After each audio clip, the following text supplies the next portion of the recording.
Well, hello, my YouTube friends. So I drained out the primary chain case lubricant, which is type F automatic transmission fluid, and it is dirty. There was a lot of iron on the magnetic drain plug. So what I'm doing is, previously I had made the mistake of trying to reuse this gasket right here, because they run about $55. So I thought I could get away with reusing it. It hadn't been on there very long, but it was seeping. Oil was coming out. Whoops, down here. It was dripping on the garage floor. Like you can see right here, those drips right there.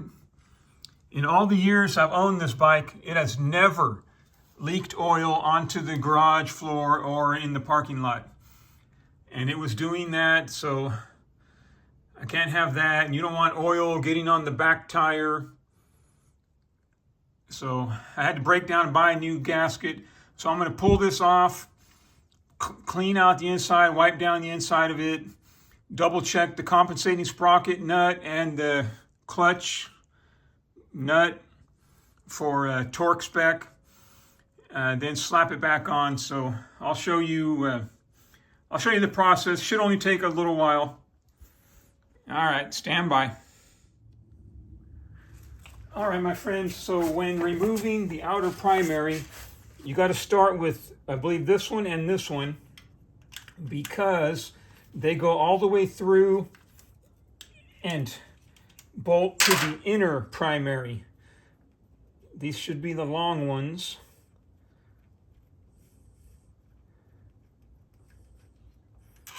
Yeah, see how long that one is? And the same with this one.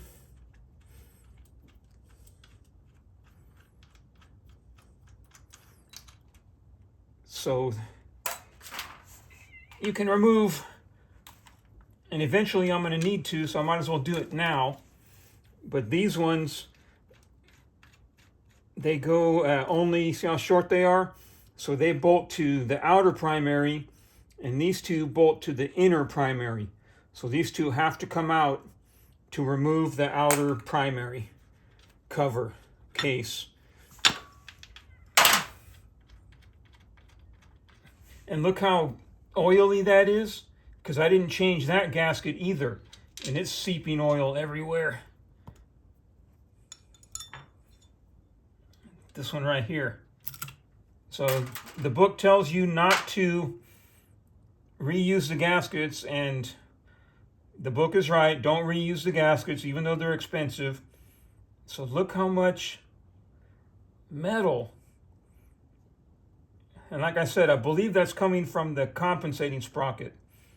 So hold on.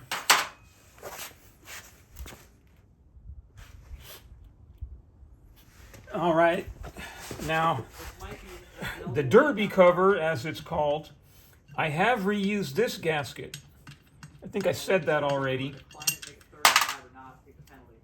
But if I find that it keeps, that if it leaks and seeps oil out and gets real dirty around underneath here, then I can replace it without draining the case. They have a lot of guys in the area. So 4 receivers, bunch trips right. Now 2nd and 10, back at their own 42.5-yard line. Take a ball.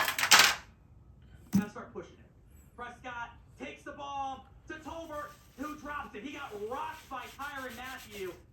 Probably needed less. And that's, I'm back to the original diaphragm spring setup. 17-yard out route. All right, hold on. He's getting lit up. He has to hold on onto that ball.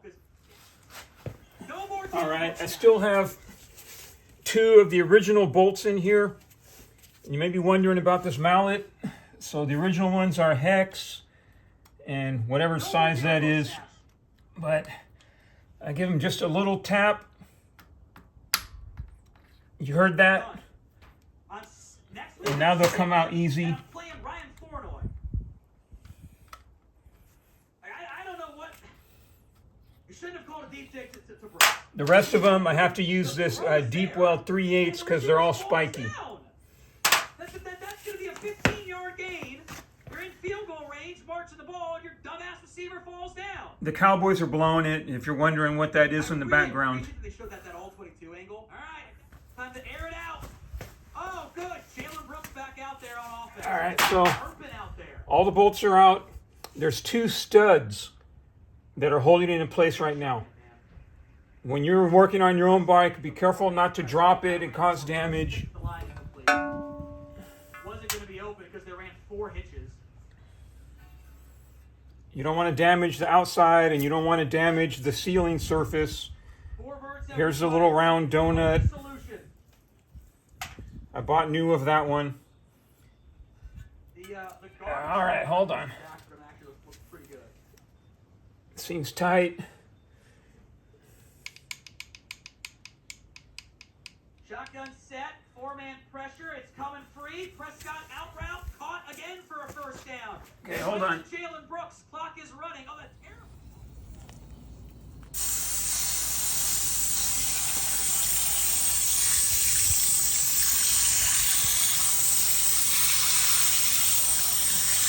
That's all I did. I just rinsed it out, turned it over, turned it around, trying to remove as much of that powdered metal, old fluid as I can. Then I'll hit it with compressed air and blow out all the moisture. Take care of that. All right, here's an image of tightening the compensating sprocket nut. It's regular right-hand thread. And we'll zoom in on the torque value right there. Tighten compensating sprocket nut to 150 to 165 foot-pounds. And then be sure to take out that wedge right there once you're done with that. Okay, in my case, the socket is a 1 1/2. Right, I can't guarantee what yours is going to be. Probably be the same.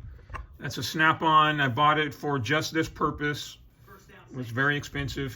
Now I'm going to show you why this is very important, and understand that I never try to pretend I'm something that I'm not. You see that shiny right in there?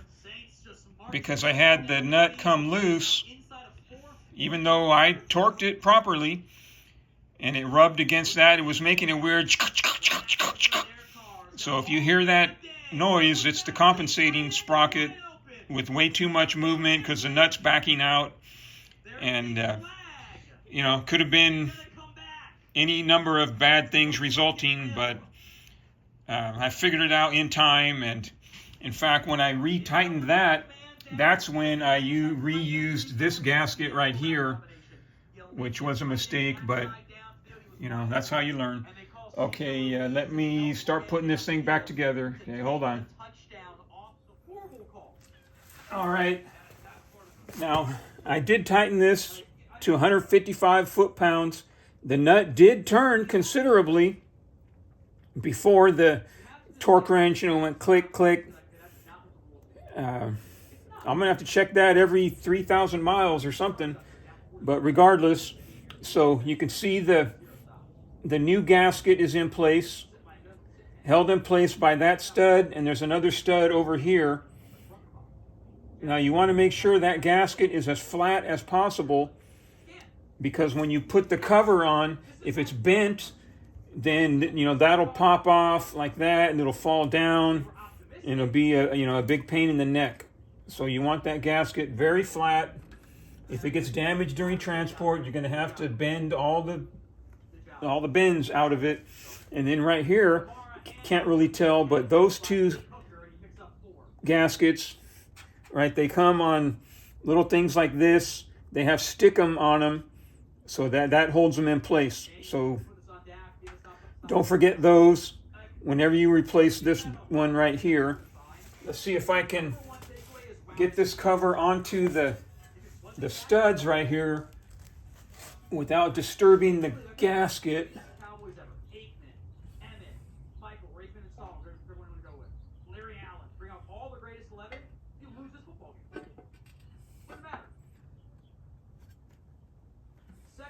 7, Carr, the handoff to Kamara, who finds a hole and gets the first down. Okay, it's on there. Double check your gasket all the way around. Make sure it didn't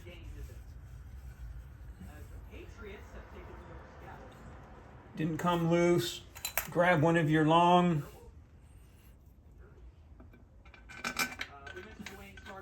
bolts to help hold it in place. Then you're going to replace them all, tighten them in a star pattern. Don't forget these two go all the way through, but not until the new gasket and the cover are in place. All right, stand by. All right, my friends, where are we at here? Here's the drain plug with the new O-ring.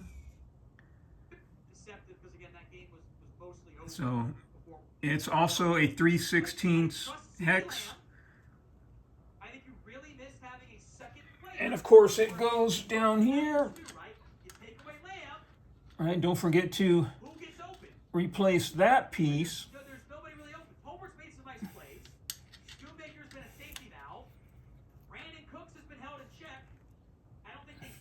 And then this inspection port right here, it's how you adjust the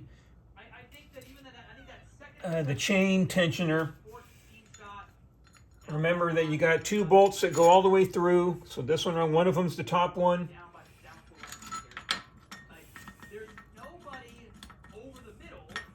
And the other bolt that goes all the way through. You know how long it is right here.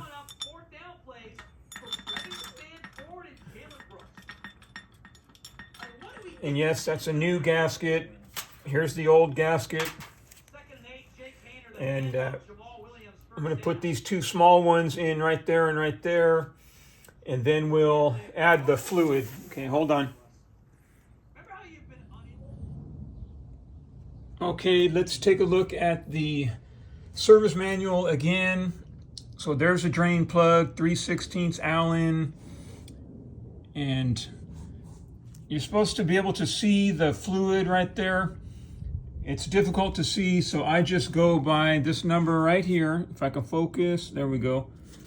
Pour 26 ounces of primary chain case lubricant through the clutch inspection cover opening. Okay, like so right there, well, right there. So 26 ounces. Now, if you have stock friction discs, you'll be using the Formula Plus. I have Barnett Kevlar friction discs, so I'm using type F, and you can see right here, I got it marked. I'm at 26 ounces. I'm a little above the mark because it's kind of collapsed right there. So I know exactly how much, and I can just pour it all in all at once. And should be able to see it down there, but I'm not going to worry about that. Okay, stand by. Okay, so my almost last step is to put this cover back on. So the gasket is like a big one piece, and it goes on there like this toward clutch. So one of the holes has a triangle like right there. And I mean, if you want to figure out where the top, how that goes, if it matters, you're going to do that first. You're going to put this, line up that triangle with one of the holes, and then you're going to take one of your bolts. You're going to screw that through there, and the threads will engage that gasket, and that will allow you to hang it from the top.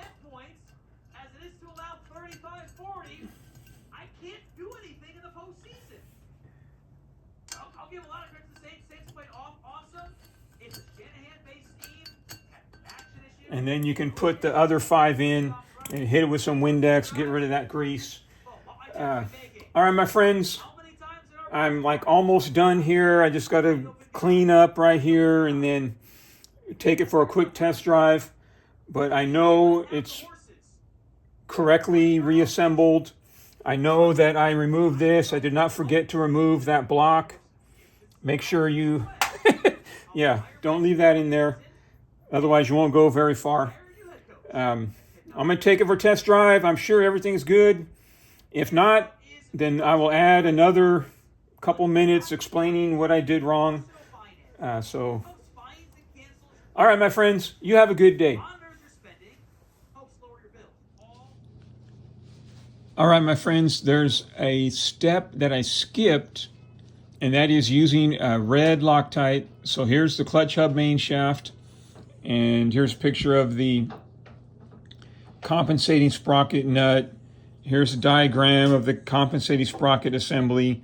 Now the instruction when installing, so once you get the chain and all the assembly on there, you can see right here in the number 4, clean and prime threads of nut. Apply 2 drops of Loctite thread locker number 262 to the threads and install hand tight. And that also goes for the clutch hub. You can see it up here again under number 5. 2 drops of Loctite thread locker. Now I did use Loctite the most recent time I had it apart. Although I didn't clean and prime the threads, I wiped them down. Next time I take it apart, I may have to, or I will have to pay closer attention and clean that nut really good and put primer on it and use the red Loctite on it. So, all right, I just wanted to include that so there will be no question about whether or not the service manual says to use red Loctite. Not very much, 2 drops, which doesn't seem like very much because it spreads out so much. But anyway, there it is. All right, my friends, you have a good day.